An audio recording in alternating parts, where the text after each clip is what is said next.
He stands at a rain-streaked window in Edinburgh, looking out at the granite spires and the grey sky of modern Scotland.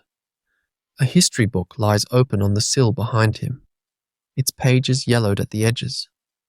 He turns away from the view and lets his fingers fall to the page dated 1695. The ink has faded to a soft brown, but the words are still sharp. He picks up a worn map of the Caribbean and the Gulf of Mexico. His finger traces a long arc from the islands down to the thin strip of land that connects the two oceans. It stops at the Isthmus of Darien. He taps the spot once, then twice. He imagines a different line on the world map, one where a Scottish flag flies over a thriving colony there. The ships would come and go, laden with silver and spices. The Scottish economy would grow strong, independent, and proud. He speaks the thought aloud, his voice low and steady. If the colony had thrived, the Union of 1707 might never have happened. Scotland would have kept its parliament, its own voice in the world. He closes the book and looks back out the window. The rain keeps falling. The what if hangs in the air like a ghost that never left. William Paterson stands before the Parliament of Scotland in Edinburgh, a rolled map clutched in his hands. The room is cold and dim, lit only by tallow candles that flicker against the stone walls. The members of Parliament sit in stiff wooden chairs, their faces wary but curious. Paterson nods to the clerk and then unfurls the map across a long oak table. He points to the narrow strip of land that is the Isthmus of Panama. He describes it as the key to world trade, a thin doorway that could bypass Spanish control entirely. The Scots in the room lean forward. Paterson speaks of a colony that would serve both the Atlantic and the Pacific Oceans. Ships could unload goods on one side and carry them overland to the other, avoiding the long and dangerous voyage around Cape Horn. He promises wealth beyond measure, a gateway that would make Scotland a global power. The Parliament listens, and then they vote. The Company of Scotland is founded. Its capital is £400,000, nearly half the entire wealth of the nation. Paterson rolls the map back up and smiles. He sees a future that shimmers like gold on the horizon. He does not see the disease, the starvation, or the Spanish guns waiting on that narrow strip of land. The ships sit in Leith Harbour on the morning of July 14th, 1698. The St. Andrew leads the line, followed by the Caledonia, the Unicorn, the Dolphin, and the Endeavour. Their sails are white and full, catching a favourable wind. On the docks, a crowd has gathered. Families weep and shout blessings. 1,200 colonists stand on the decks, waving back. Many of them carry small chests of tools, bags of seeds, and rolled blankets. They believe they are sailing toward a new Scotland, a promised land of orange groves and endless trade. The anchor chains clatter. The ropes are cast off. The ships begin to move. The colonists cheer. But below the decks, in the cargo holds, a different story lies stacked in wooden crates. 6 months of provisions. That is all they have. Salt beef, hard biscuit, dried peas, a little beer. They will need 2 years to build a self-sufficient settlement. The plan is miscalculated. The ships slide past the castle and out into the Firth of Forth. The land grows small behind them. The sea opens wide. The colonists do not know that they are leaving not for a new Scotland, but for a graveyard of dreams under a tropical sun. The 5 ships anchor off the isthmus on November 3rd, 1698. The colonists wade ashore under a tropical sun. The heat hits them like a physical weight. They stand on a beach of dark sand, surrounded by mangrove swamps and dense jungle. The air is thick with insects. Men begin to cough and sweat before they even reach dry land. They name the place New Edinburgh. They clear a patch of coastal mangroves with axes and saws. The mud stinks of rotting vegetation. Mosquitoes rise in black clouds. Within a week, the first man falls ill. It starts with a shaking chill, then a fever that burns through the body, then the vomit, black and foul. Yellow fever spreads through the camp like a fire through dry grass. Dysentery follows. 1 in 3 colonists is bedridden. The healthy struggle to bury the dead before the sun rots the bodies. Local Kuna tribes appear at the edge of the clearing. They carry baskets of plantains and fish. The colonists trade glass beads and iron nails for the food. The Kuna watch the Scots with careful eyes. They have seen white men before. They know what comes next. A mile inland, hidden in the forest, Spanish scouts from Cartagena watch too. They write letters to their governor. The Scots have landed. They are building a fort. The Spanish noose is already being prepared. In December 1698, a Spanish warship appears off the coast. Her hull is black. Her cannons are run out. She anchors within range of Fort St. Andrew. A longboat rows ashore carrying a Spanish officer and a folded flag. The officer stands on the beach before the gates of the unfinished fort. He reads a proclamation in formal Spanish. The interpreter translates. The King of Spain claims all lands on the isthmus. The Scots must abandon the colony by the end of the year.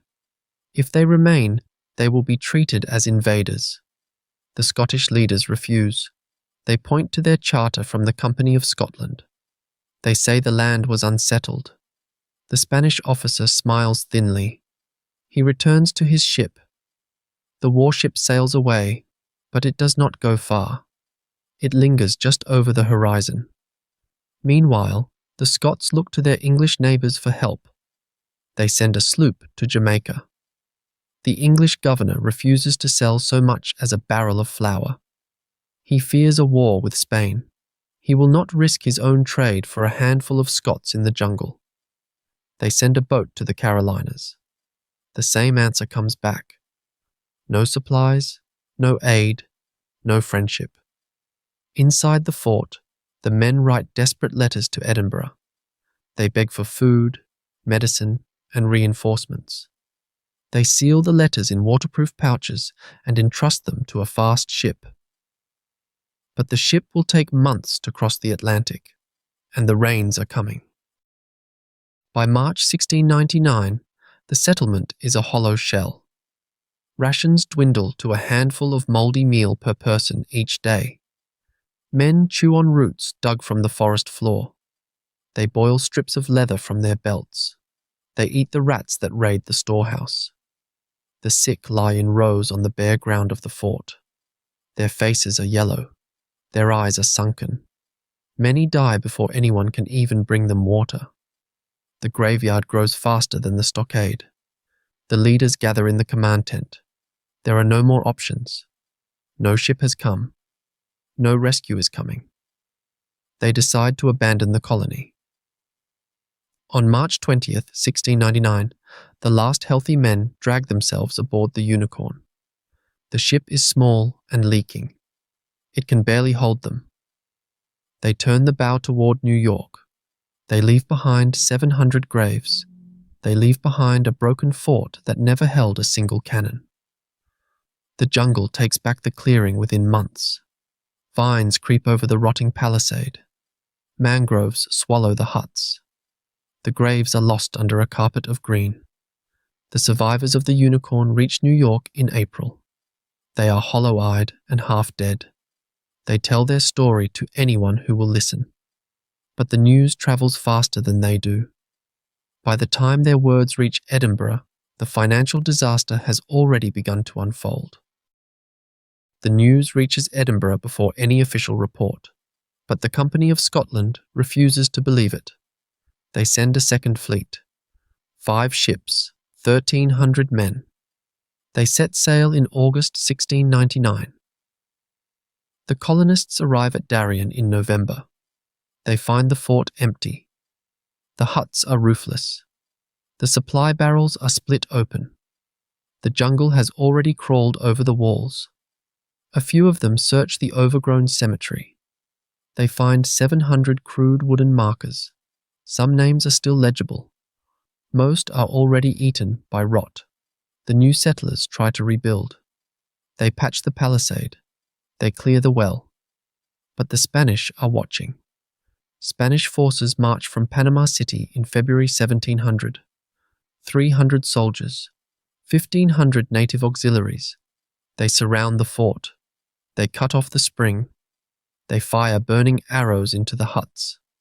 The Scots have no cannon. They have no powder for their muskets. The leaders send a white flag on March 31st. The Spanish accept their surrender. The terms are surprisingly gentle. The Scots may keep their weapons, but not their colony. They are allowed to sail home. But the Spanish offer no food or water for the journey. The survivors crowd onto their ships.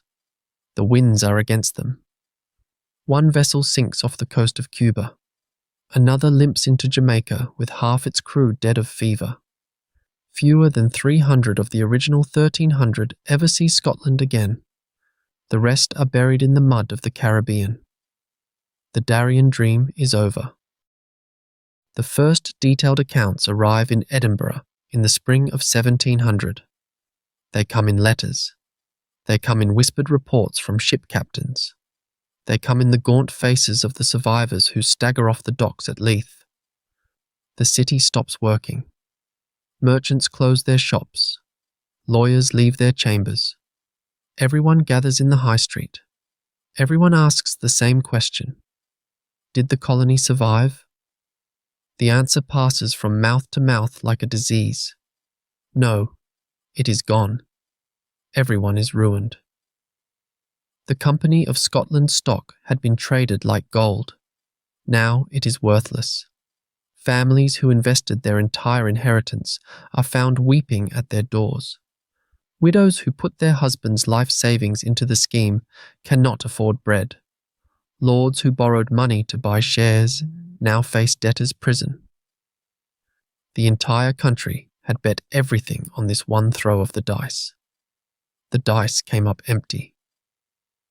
The blame turns into fury. Mobs gather outside the English trading houses in Edinburgh. They accuse King William and the English merchants of deliberately sabotaging the colony. They burn effigies of English officials. They smash the windows of any shop that sells English goods. But the rage fades. The money is still gone. The economy spirals down. Scottish banks fail. Trade stops. The Highlands see famine. The Lowlands see despair. Scotland is a wounded nation, bleeding from a wound it inflicted on itself. And England watches from across the border, waiting. The English Parliament had long wanted a union with Scotland. Scotland was weak. Scotland was poor. Scotland could be absorbed. But the Scots always refused. Now they had no choice. The Darien disaster had gutted their treasury. They could not pay their own army. They could not feed their own people. English negotiators arrived in London in 1706 with an offer. They would pay off Scotland's Darien debts. Every investor would be compensated. Every ruined family would be repaid. But only if Scotland agreed to dissolve its parliament. The Scots commissioners argued for months. Some refused to sign. Others wept as they put their names on the paper. But the alternative was worse. Starvation, bankruptcy, civil war. On January 16, 1707, the Treaty of Union was signed. The Scottish Parliament would cease to exist. Scotland would send 45 members to the English Parliament in Westminster. The country would keep its own church and its own legal system, but it would lose its sovereignty. May 1st, 1707, the last day of the Scottish Parliament. The chamber is filled with silence. The clerk reads the final act. There are no speeches. There are no cheers. The members walk out into the Edinburgh rain. That evening, the Union flag is raised over Edinburgh Castle. It flies alongside the saltire for 1 hour. Then, the Scottish flag is lowered. The cross of St. Andrew comes down. It is not raised again. 300 years of independence end with the creak of a rope. The Darien Scheme had failed, and Scotland paid the price. He closes the history book. The worn leather cover feels heavy in his hands. He looks up at the map of Panama pinned to the wall. The narrow strip of land stares back at him. Earth, rainforest. The Panama Canal cuts through it now, a ribbon of blue. But once, this was a graveyard. He runs a finger along the Isthmus of Darien, the same map the Scots used 300 years ago. He lets his mind drift. He imagines a different coast. White buildings rise on the shore. A harbour filled with ships flying the saltire. New Edinburgh, a thriving port. Scottish merchants trade with the Caribbean islands. Sugar and tobacco flow north. Silver from Peru moves east. The colony grows. It becomes a counterweight to English power in the New World. He pictures the ships of the Royal Navy keeping their distance. The Spanish forts watch from the hills, but they do not attack. The Scots are too strong, too rich.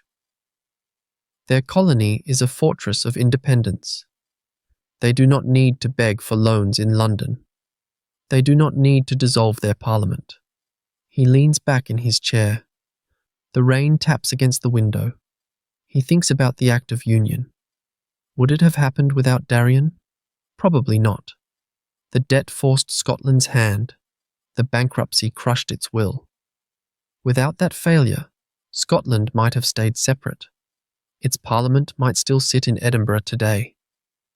The United Kingdom might never have existed. He stares at the map. A different world lies behind those names.